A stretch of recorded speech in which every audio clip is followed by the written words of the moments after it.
استعداد بدعنوانی کے عالمی دن کے حوالے سے جاری اپنے خصوصی بیان میں وزیر اعلیٰ محمود خان نے کہا کہ بدعنوانی آج کے معاشرے کا بدترین ظلم بن چکی ہے اور ظلم کو روکنا اور مظلوم انسانیت کے حقوق کا دفاع کرنا ہم سب کا دینی اور قومی فریضہ ہے۔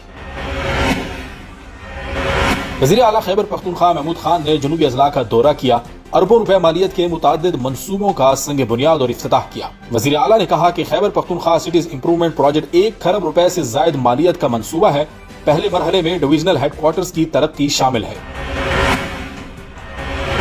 خیبر پختونخوا حکومت صوبے میں سیاحت کو بطور صنعت متعارف کرانے کے لیے ٹھوس اقدامات اٹھا رہی ہے۔ اس سلسلے میں 4 مختلف مقامات پر انٹیگریٹڈ ٹورزم زونز کے قیام کے لیے ٹینڈرز بہت جلد جاری کر دیے جائیں گے۔ اس کے علاوہ قومی سطح پر کراچی میں رواں ماہ ہی روڈ شو انویسٹر کانفرنس منعقد کی جائے گی، جبکہ لاہور اور اسلام آباد میں بھی روڈ شو کا انعقاد کیا جائے گا تاکہ سیاحتی مقامات پر سرمایہ کاری کے لیے سرمایہ کاروں کو راغب کیا جا سکے۔ یہ بات وزیر اعلیٰ خیبر پختونخوا محمود خان کی زیر صدارت محکمہ سیاحت کے ایک جائزہ اجلاس میں بتائی گئی۔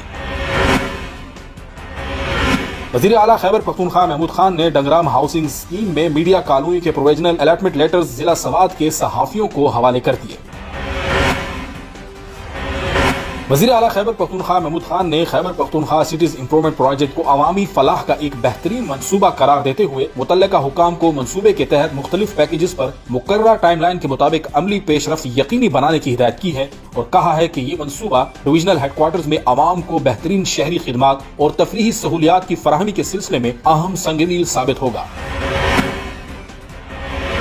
وزیر اعلیٰ خیبر پختونخوا محمود خان نے بنو لنک روڈ تا Hakla D A Khan motorway expressway کی تعمیر کو جنوبی اضلاع کی ترقی کے لیے ایک انتہائی اہمیت کا حامل منصوبہ قرار دیا ہے اور کہا ہے کہ ایکسپریس وے سے بنو، کرک، لکی مروت اور ملحقہ علاقوں کے لوگوں کو معیاری سفری سہولیات دستیاب ہونے کے ساتھ ساتھ مذکورہ علاقوں میں تجارتی سرگرمیاں بھی تیز ہوں گی۔